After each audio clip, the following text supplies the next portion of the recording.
Hello everybody, my name is Stephen Marchant and this is my wood shop. Today I'm going to go through some very simple but important safety precautions that you're going to need to know if you want to start up your own shop or if you work in somebody else's, anything like that. Whether you're a hobbyist like me, do it at the weekends, even if you only spend an hour a week in your workshop, you need to know some safety basics. So first and foremost, anything you're going to do with wood is going to create sawdust. Except for gluing it up, I guess. If you're cutting, if you're sanding, if you're trimming, anything like that, you're going to create sawdust. So what you need to do is sweep it up, vacuum it up as soon as you've got the opportunity. Because not only is sawdust a fire hazard if it builds up, it can also cause respiratory problems. If you breathe it in, it can get in your eyes. And it creates one hell of a mess because it coats everything. And if you've got a small workshop that's used to be a conservatory, like this one, it gets in all little nooks and crannies and it's just a pain in the bum to sweep, hoover, anything like that. So, at the absolute minimum, you need to use a dust extraction bag or dust collection bag on your tools. That is, I think, a must. If you don't have a face mask or a shop vac, then at least get yourself a bag, or put a bag on your back of your tool. And what that'll do is it'll help collect all the sawdust, well, some of the sawdust that comes shooting out of the machine and stop it spreading around the workshop. Everybody who comes into contact with sawdust needs to wear a dust mask. There is no two ways about it. If you're working with wood, even like I say, if it's an hour a week, you don't want to be breathing the sawdust in. If you get very fine sawdust floating through the air, no matter if you cover your mouth, it doesn't matter if you hold your breath, you can't hold your breath forever. You need to wear something like this that's going to stop the dust getting into your lungs, because once that gets into your lungs, it's going to cause some serious trouble later on in life. Another thing that will massively help with sawdust is hooking up a shop vac. So if you've got a vacuum cleaner like this, it's got a big drum, filter inside and a hose. And these hoses, you can get a lot of adapters for them that fit on the back of most power tools, and a lot of them will have, in fact I think all of them should have a dust extraction port somewhere on them. So make sure you hook up a shop vac to your tool whenever you're using it. Next thing up on the list is safety boots. It doesn't have to be steel toe capped, but you have to have reinforced toes and midsoles. And self-explanatory really, you don't want to be dropping a heavy piece of wood onto your toes. Trust me, it hurts. Put mine back on. I've had small railroad sleepers in here that have fallen over. And with a wood shop like this, there are things everywhere, and it's like a domino effect. If you touch one thing, it all comes crashing down and one of them is bound to land on your foot. It's always the way.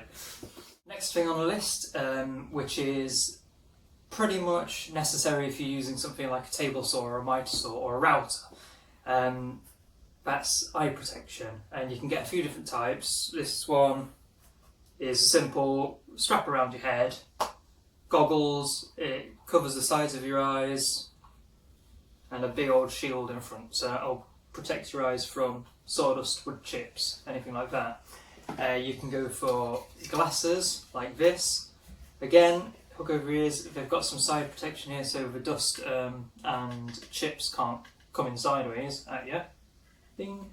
And if you want to be super awesome like me, you can get these sunglasses and you can look like Neo from The Matrix. That's what everybody says anyway.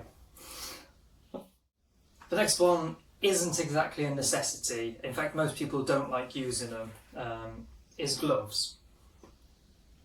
The reason why a lot of people don't like using gloves is because they like to get a feel of wood. If you're sanding, you want to run your hand along the surface of wood to see how smooth it is. And just looking at it isn't quite good enough.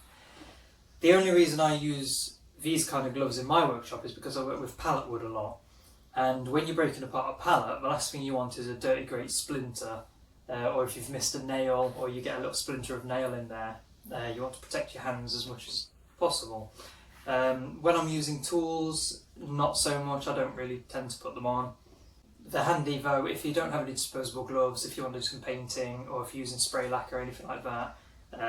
It's good to stop your hands from getting sticky.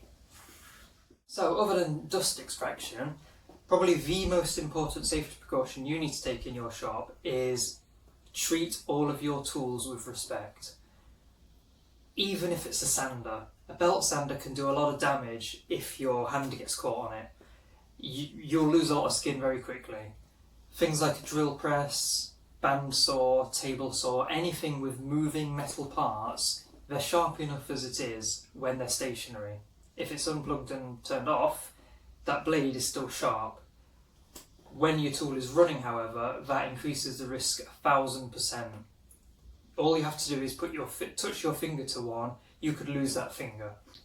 You need to approach all of your tools with respect and caution. And I don't mean respect as, give it a pat on the back and say it's doing a good job.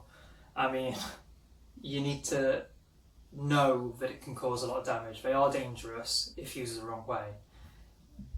But as long as you keep your hands away from moving blades, you should be fine. A lot of it is common sense. You see a spinning metal thing, you keep your hands away from it. Always use a push stick with table saws. Where possible, use push sticks with your bandsaw, anything like that. Anywhere you think you can be safer, do it. If you're doing a lot of sanding, make sure you've got a window open. If you've got a window or door anywhere in your workshop, I mean obviously you'll have a door, but I mean to the outside. Make sure you've got a window or door open. I've got this door open. Pretty much all the time I'm in the workshop I leave a door open, and that'll help just circulate some fresh air in. As well, if you're using varnishes, lacquers, paints, anything like that, make sure you have decent ventilation in your shop. This workshop is small enough that I can get away with just having a door open. I don't need a dust extraction, big old machine, or ventilation system, anything like that. Just have a window open, have a door open, get some air in. It's very important to look after your lungs. Another simple safety rule is keep out of reach of children or anyone who doesn't know what they're doing in the workshop. Supervise them, make sure they're not turning anything on that they're not sure of. Run through safety precautions with them if you're teaching somebody, or if somebody wants to watch you do anything in your workshop. If they say, "Oh, can I have a go?" Explain to them it is dangerous, tell them where to put their hands. And if it's young children, it's best to just keep them out unless they're using simple things like hammers or a handsaw, and even then, just teach them the very basic precautions first. It will keep them very safe and it will save you being sorry in the long run. When using any power tool, it's very important to read the user manuals that come with them. Now, I know not everybody reads the manuals. I have a quick glance through them just to see how to put them together on occasion, but after that, you kind of already know how to use it. I mean, a drill press, you press the on button, it spins around. So you don't really need to use an instruction manual for that. However, you need to know what the machine is supposed to sound like, how it is supposed to operate. Take a table saw, for instance. You need to know what it sounds like when it's running properly. So that when it doesn't run properly, you know to turn it off. If the blade starts to wobble, if it starts to make a noise that you're not sure of, if a drill bit becomes loose, blade becomes loose, anything like that, switch the power off immediately and step away from it. Wait for it to cool down, wait for yourself to calm down. If you're confident enough, then inspect it. See what's going on with it, have a look under the motor, have a look at the blade itself, how the blade is fixed onto the arbor, if the drill is in the chuck properly, anything like that. If you're not confident, then get a mechanic out, as in a tool repair guy, not a car mechanic. You probably won't be able to do much. Or return it to the shop and ask for a replacement, or send it off for repair. And finally, take a break. If you're in the workshop for hours at a time, last night I was working on this table for a couple of hours, and after a time you start to get tired, you lose concentration, you lose focus a bit, just take a break. It helps, it really does. Put a kettle on, make time for coffee time.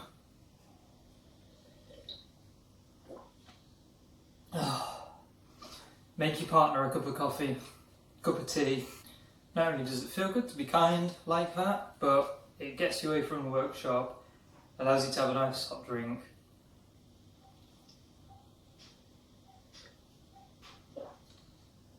And I'm sure this goes without saying, but no alcohol in the workshop.